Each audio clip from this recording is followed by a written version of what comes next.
Hello everybody, my name is Sirhc and welcome back to Attack of the B Team on the Night Owl server. I'm out here doing some caving and I found the ores, guys. I found them. Oh, this is amazing. There's so many here. Let's go back into bat. Um, I I mentioned before that I've had a lot of trouble finding ores around, or I've had a lot of trouble finding diamonds, and I've gone caving around where I'm set up around my little village, and I am having so much trouble finding stuff there. It just doesn't spawn like this.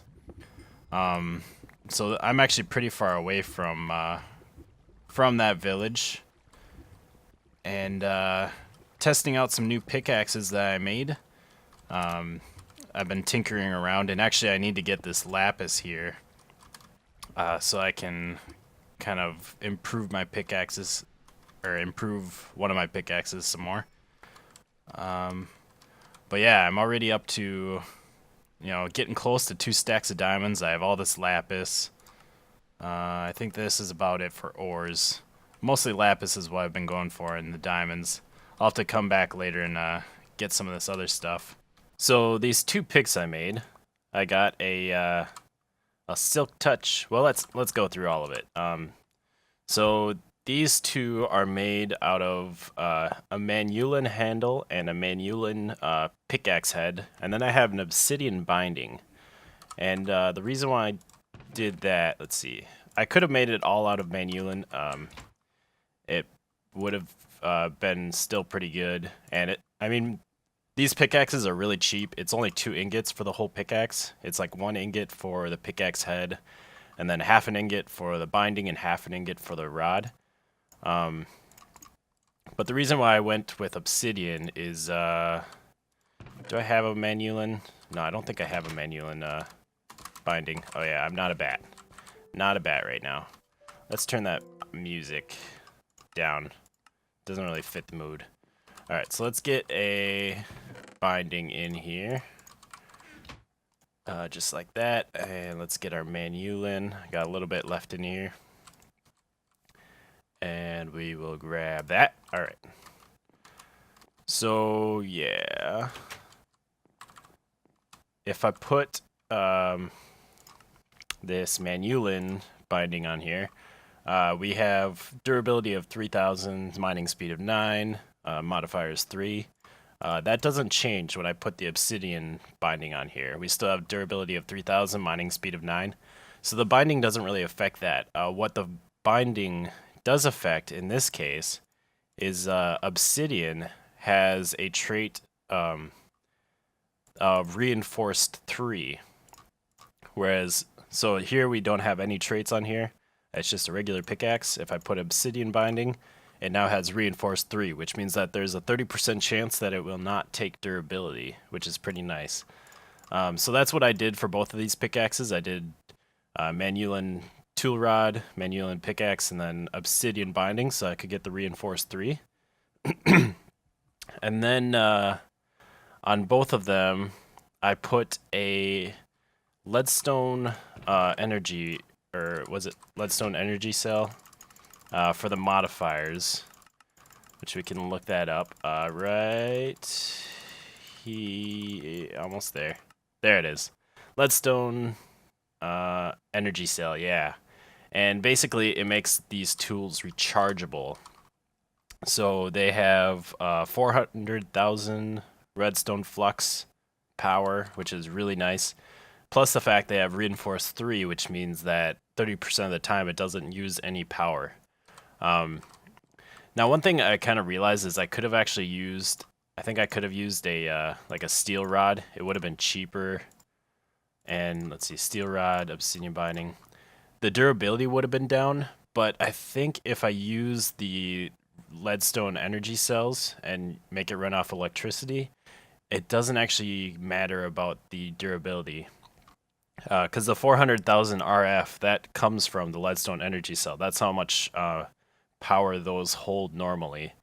So I don't think I actually needed to make the handle out of Manulan. I think it wouldn't have affected it. And as long as the mining speed is the same. It's mining speed 9 still. That's just dependent on the pickaxe head. So that's really nice. But yeah, so to charge these things, it's pretty easy. I made this energetic infuser. We can look up how to make that. That is energetic. Right here, you just need leadstone energy cell frame, some different thermal expansion components. Pretty simple to make. The machine frame, again, pretty basic components go together. So I just have that being powered by my dynamo, and you just stick it. We can just stick it in there. Charges the thing up, and then we get a fully charged pickaxe right there. So it's pretty nice. And then I don't have to worry about repairing these things. I just have to charge them up, and it's a lot easier, in my opinion, to just charge them. And then let's see, I put haste on them. I filled up. Let's see, I filled up the redstone, 50 out of 50. And then on this one, actually, this is why I was getting all that lapis. We need to put more lapis on this one. Nope. Yeah, this one. This one has luck on it. I put lapis on it, so that's, or right now it's fortune 1. So we need to put more lapis. So if we just keep doing this, adding it, 286 is going to take a while. I want to max it out. So now it's fortune 2. So if we max it out to 450, we should get a fortune 3 pickaxe. Just keep going. Almost there. There we go. And then, let's see. And I need to actually break this down a bit. Because we're getting close to the 450.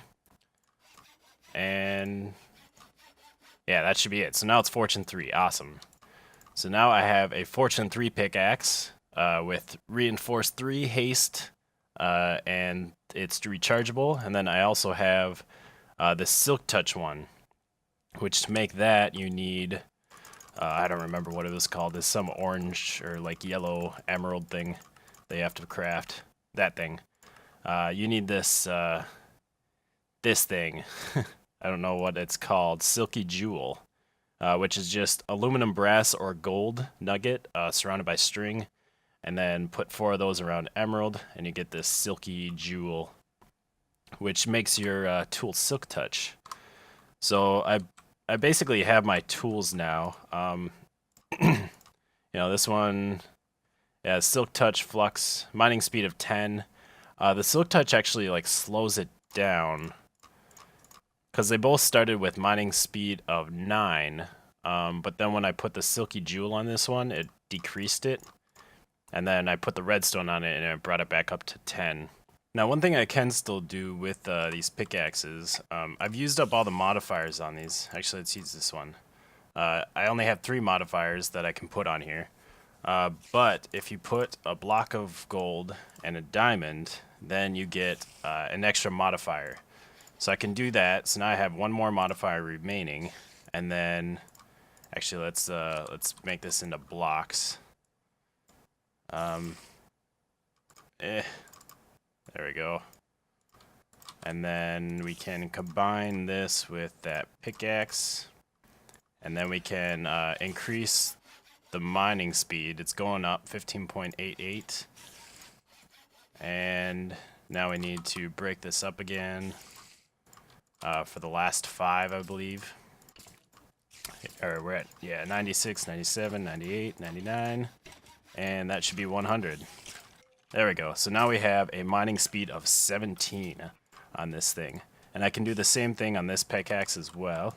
Hey, how are you doing? Oh, I pushed. Oh, that's right. I got my button switched. So now if we break this, it's pretty fast. Good test is on obsidian, since that takes so long to break. So it's pretty good speed. I don't know how that compares, if that's like efficiency 5 speed or efficiency 4. I don't know. But it's a good pickaxe.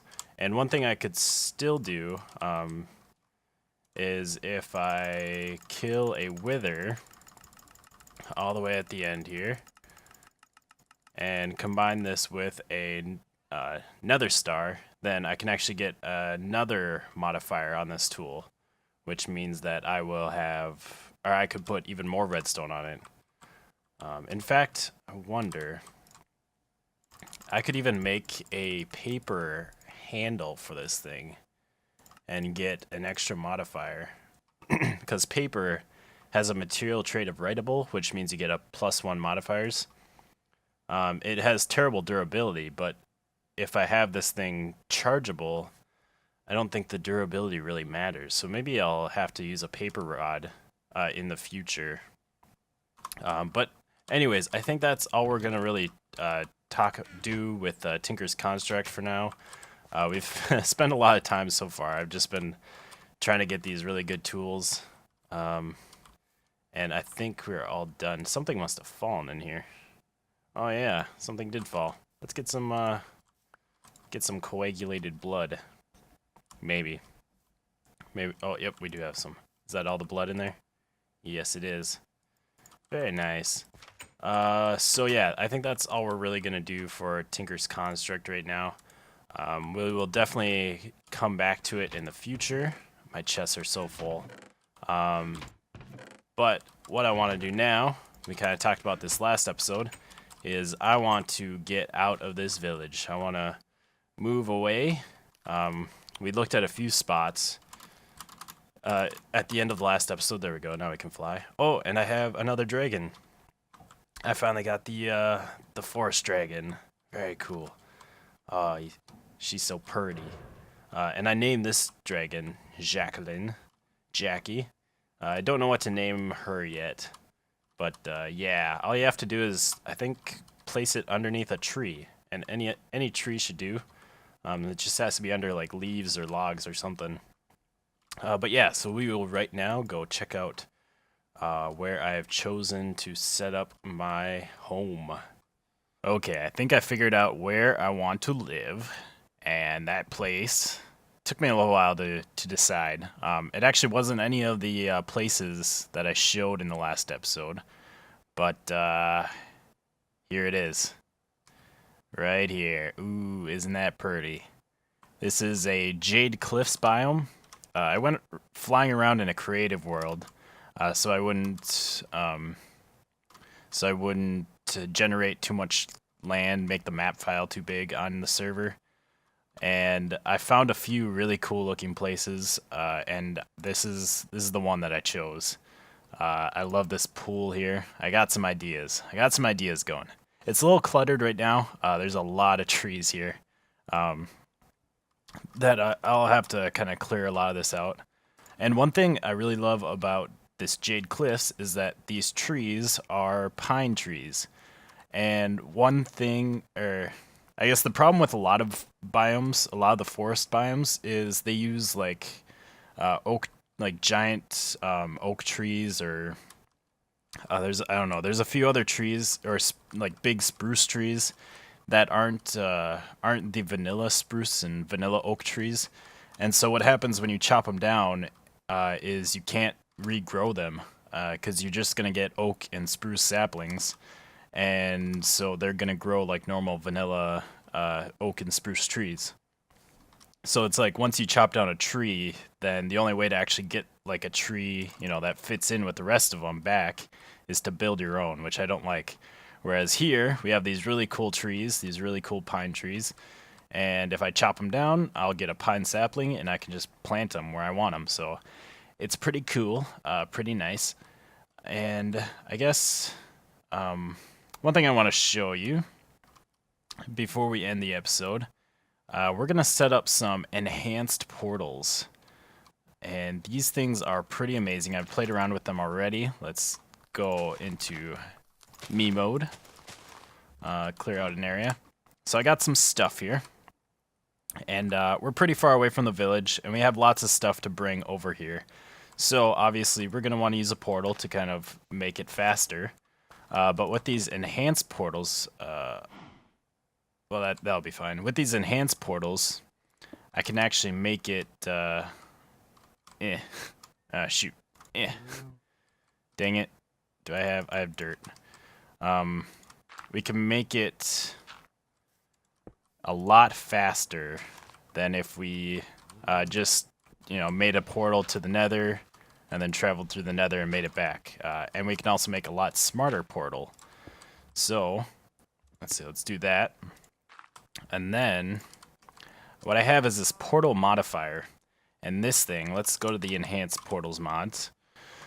This thing allows you to make really cool portals if you stick this in your portal frame. And it's pretty easy to make, just some obsidian, diamond, ender pearl, iron, redstone.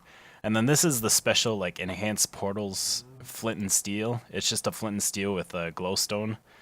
And I think there's some special stuff you can do with like just this flint and steel, but I haven't really figured that out yet. So what we want to do is just put this portal modifier here. You want the purple side on the inside of the frame. And I think you can actually, yeah, you can shift. Where did it go? Maybe I can just, if you like shift click it, it like switches. Now where'd it go? Let's bring it back. There we go. Yeah, if you shift click it, kind of the purple side cycles through. So if you have it on the wrong side, you don't need to break it. You can just click it. And then, actually first what we need, so we have this portal modifier. And with this, you can put some upgrades with it. You can set a network code, which is like a phone number kind of for the portal. And you can change the thickness, and I'm not sure what this is actually, the facade or facade. I think maybe it's facade. But you can change the thickness of the portal. But it allows you to add upgrades for the, or that's the biggest thing is upgrades, which we have tons of upgrades here. I have 2 of them on me right now. These are the 2 we're going to use. We have a dimensional upgrade, which allows you to travel to any dimension. So you can travel to the nether as usual. You can also travel to the end or to the promised lands, I'm assuming. I haven't tried this out, but I would assume so. And Tropicraft, I would assume as well. And then we also have this dialing upgrade. Now this allows you to put one of these dial devices. There's a couple different ones. There's an automatic dialer. I don't exactly know what that does. This basic dial device allows you to just input like the phone number, like I said, to the portal you want to go to. And then I have this more advanced one that allows you to save. You can add like kind of portals. So you just have to select the portal instead of memorizing codes. So the way we put these upgrades on here is you just shift right click. No. You just have to right click it. Or, yeah. Let's get that purple side back. Yeah, you just have to right click it. And now we have these upgrades. We have dimensional upgrade and dialing upgrade. So now we can use this dial device with this portal modifier. And it doesn't need to be right next to it. I think it can, I don't know exactly how far away it can be, but it doesn't need to be right next to it. I know that. So I already have one of these portals set up at my village.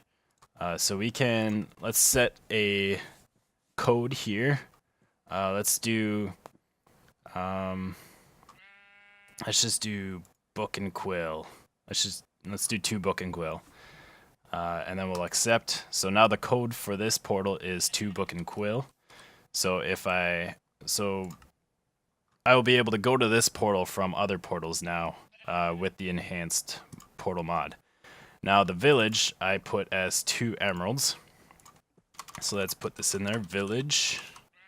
We can save that. And now if we click on that, we dial, it creates a portal. And the greatest thing about this is it's like instantaneous. You just walk through. It's basically like creative. So now we can go back. Let's see, let's add. Are we lagging? There we go. Whoa. Oh. I might be lagging here. I shouldn't have gone back yet. Let's try going back again. Alright, so we're back at the village, hopefully for good. Click this, add. Is it gonna work? There we go. Oh. There we go. Okay, so yeah, this is good. Book and quill, save, or let's change the name. Let's do home, save. This one can actually get removed. That was just playing around with stuff. And now we'll dial that. So now we have another connection, and we are now out back here. Server must be struggling a little bit, but it does work. Excellent. And there's other upgrades you can get. There's I'm having issues. There is, let's see, particle control upgrades, so you can stop the particles that show. Sound upgrades, so you can stop the sounds that come off of it. We have that one. The kinetic upgrade, which allows you to like basically fly through it and it won't stop you at all. You'll just like keep going. Nether frame upgrade allows you to use glowstone, nether brick, and quartz in the frame instead of obsidian. Resourceful frame allows you to use gold blocks, iron, diamond, or emerald blocks. Modifier camouflage makes the portal modifier look like neighboring blocks, so that makes this thing just blend in, so you don't see this purple right there. And then the dialing upgrade, which we also used. So this thing is really nice. This will allow me to move all my stuff very quickly, and all this stuff is pretty easy to make. These, well, let's see, like the dimensional upgrade. Some iron, gold, ender pearl, and this upgrade card is just gold, paper, and purple dye. Pretty easy stuff. The dialing upgrade is just redstone and ender pearl, so it's not too bad. I mean, it does take some of the, the higher tier items like emerald, diamond, ender pearls, but it's so useful and so nice that it's worth it. So anyways, I guess I'm gonna start moving stuff out there, and next episode we'll probably start building out here. And I thought of some ideas. Whoa, I think, let's see, where are we? It should be over this way. Yeah, this is kind of the valley in between the cliffs. I'm gonna build kind of down in that valley, and wow, yeah, we're having some trouble here. But I'm gonna build down in that valley. That's where I'm gonna put the village that I wanted to build. I believe I said before that I wanted to build a village. So I think it would be really cool, like in the middle of the cliffs. I might do something up here, but I'm not sure. And I've also thought about like what direction I want to go with this mod pack. I think we're gonna stay away from some of the darker mods, the eviler mods, like the witchery and what else is there? Advanced genetics, that's dark and evil. Splicing your genes, that's not that's definitely not safe. We don't want to mess around with that. What else was there? Necromancy, ooh, that's evil stuff. We don't want to mess around with evil stuff. It's dangerous and it's not good. So I think we're gonna stick to like some of the more the better mods. I want to make a nice pleasant village where there's no evil about, We don't want to be disturbed by any of that. So that is my plans for this.